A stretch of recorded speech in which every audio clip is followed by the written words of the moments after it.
Hello friends, welcome back to my channel. இந்த வீடியோவில் நம்ம நாகர்கோவில் ஸ்பெஷல் பனானா சிப்ஸ் தான் பார்க்க போகிறோம்.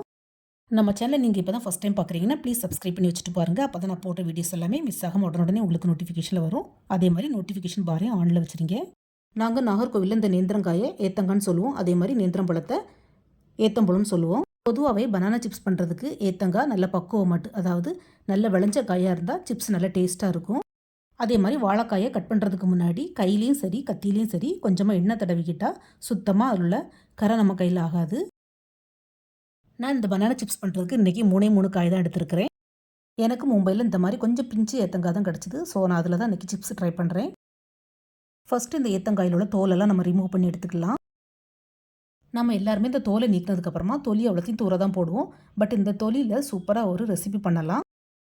இந்த ஏத்தங்காய் தொலியை பொடி பொடியாக கட் பண்ணி தேங்காய் அரைச்சி போட்டு ஒரு துவரம் பண்ணலாம். நான் ரீசெண்டாக அப்லோட் பண்ணியிருக்கிறேன். செக் பண்ணது வியூஸ் ப்ளீஸ் செக் பண்ணிக்கோங்க. ரொம்பவே டேஸ்ட்டாக இருக்கும். இந்த ஏத்தங்காய் தொலிக்கு மட்டும் தான் அந்த ஸ்பெஷாலிட்டி இருக்குது. பட் வேறு எந்த வாழைக்காய் தொலிலையும் நம்ம பண்ண முடியாது. இந்த வாழைக்காய் தொலியை இது மாதிரி பொடி பொடியாக கட் பண்ணிவிட்டு நல்லா வாஷ் பண்ணிவிட்டு தான் அந்த ரெசிபி பண்ணணும். ப்ளீஸ் செக் பண்ணிக்கோங்க ஃப்ரெண்ட்ஸ். வாழைக்காய் தொலியெல்லாம் இப்போ நீட்டாக கட் பண்ணி எடுத்தாச்சு. இப்போ நம்ம இந்த வாழைக்காவை ரொம்பவே தின்னாக ஸ்லைஸ் போடணும். அதுக்கு நான் இந்த ஸ்லைசர் எடுத்திருக்கேன். நீங்கள் இதுக்கு பதிலாக வெஜிடபிள் கட்டில் வரக்கூடிய பிளேடு இருந்தால் கூட அதில் கூட ஸ்லைஸ் போட்டு எடுத்துக்கலாம். பட் ரொம்பவே தின்னாக வரணும். இந்த ஸ்லைசரில் உள்ள பிளேட்லாம் பார்த்திங்கன்னா ரொம்பவே ஷார்ப்பாக இருக்கும். ஸோ நம்ம ரொம்பவே கவனமாக ஹேண்டில் பண்ணணும். ஸோ நம்ம கொஞ்சம் கேர்லெஸ்ஸாக இருந்துட்டாலும் கூட இந்த பிளேடு நம்ம கையை பதம் பார்த்துரும். ஆல்ரெடி எனக்கு லைட்டாக பட்டுடுச்சு, அதனால தான் நான் மென்ஷன் பண்ணுறேன் ஃப்ரெண்ட்ஸ். இப்போ எல்லா வாழைக்காவையும் நல்லா தின்னாக சூப்பராக ஸ்லைஸ் போட்டு எடுத்தாச்சு. இனி எண்ணெயில் போட்டு ஃப்ரை பண்ணி எடுக்க வேண்டியதான். கேஸ் ஸ்டவ்வில் ஒரு கடாயில் கொஞ்சமாக எண்ணெய் ஊற்றிக்கலாம்.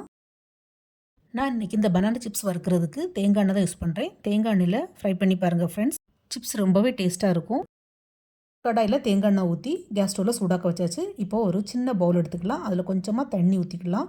அதுலேயே கொஞ்சமாக உப்பும் கொஞ்சமாக மஞ்சள் பொடியும் போட்டு நல்லா மிக்ஸ் பண்ணி வச்சுக்கலாம்.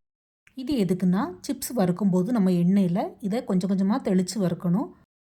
அப்போ இந்த சிப்ஸோட கலரும் நல்ல ஒரிஜினலாட்டு எல்லோ கலரில் நமக்கு கிடைக்கும். உப்பும் நல்ல சிப்ஸில் பிடிக்கும். அதுக்கு தான். இப்போ எண்ணெய் நல்லா காஞ்சிடுச்சு. நம்ம நறுக்கி வச்சுருந்த வாழைக்காய் ஸ்லைஸை கொஞ்சம் கொஞ்சமாக எடுத்து இதில் போட்டுக்கலாம். ஆனால் வாழைக்காய் எண்ணெயில் போடும்போது ஒன்றோட ஒன்று ஒட்டாமல் கொஞ்சம் உறுத்து போட்டுக்கலாம். வாழைக்காய் ஒன்றோட ஒன்று சேர்ந்துட்டுனா நமக்கு கிறிஸ்பியாக கிடைக்காது, ஒரு மாதிரி சொதக்குன்னு ஆயிரும். ஸோ அதை மட்டும் கொஞ்சம் கவனமாக பார்த்துக்கோங்க ஃப்ரெண்ட்ஸ்.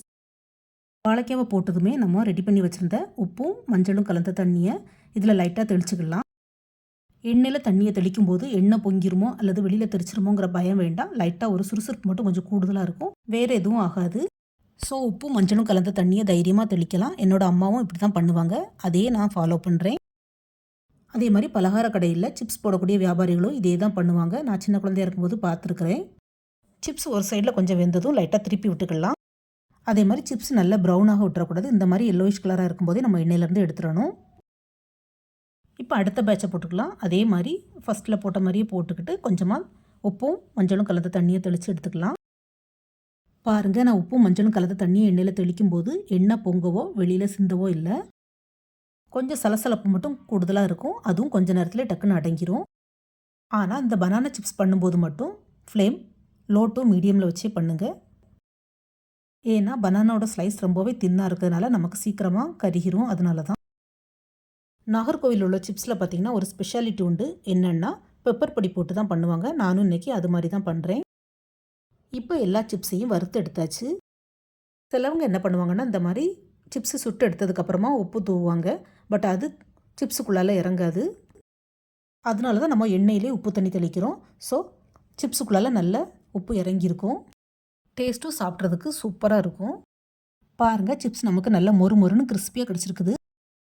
இப்போ வறுத்த சிப்ஸ் அவ்வளோத்தையும் நம்ம ஒரு மூடி போட்ட கண்டெய்னரில் ட்ரான்ஸ்ஃபர் பண்ணிக்கலாம். அதில் கொஞ்சமாக பெப்பர் பொடி தூவிட்டு மூடியை போட்டு மூடி லைட்டாக ஷேக் பண்ணி விட்டுக்கலாம். இப்படி செஞ்சால் பெப்பர் எல்லா சிப்ஸ்லேயும் ஈவனாக ஸ்ப்ரெட் ஆயிரும். திருநெல்வேலியில் இருட்டுக்கடை அல்வா எவ்வளோ ஃபேமஸோ அதே மாதிரி நாகர்கோவிலில் இந்த பனானா சிப்ஸ் ரொம்பவே ஃபேமஸ். நாங்கள் எப்போ ஊருக்கு போய்ட்டு வந்தாலும் இந்த பனானா சிப்ஸ் ஊர்லேருந்து எடுத்துகிட்டு வந்து சொசைட்டி ஃப்ரெண்ட்ஸுக்கும் அப்புறம் ஹஸ்பண்ட் ஆஃபீஸ் ஃப்ரெண்ட்ஸுக்கும் கொடுப்பாங்க. மும்பையில் பார்த்திங்கன்னா இந்த பனானா சிப்ஸ்லாம் சுத்தமாக நல்லாவே இருக்காது. ஸோ நாங்கள் ஊருக்கு போகிறது தெரிஞ்சாலே எல்லா ஃப்ரெண்ட்ஸும் வாங்கிட்டு வர சொல்லி கேட்பாங்க.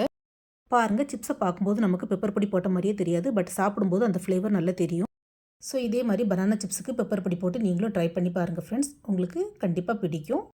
உங்களுக்கு பிடிச்சிருந்தா எப்படி வந்ததுன்னு மறக்காமல் உங்களுடைய ஃபீட்பேக்கை ஷேர் பண்ணுங்கள். இந்த வீடியோ பிடிச்சிருந்தா நம்மளோட channel like, share and subscribe பண்ணுங்கள். தேங்க்ஸ் ஃபார் வாட்சிங். See you soon in the next video. Bye.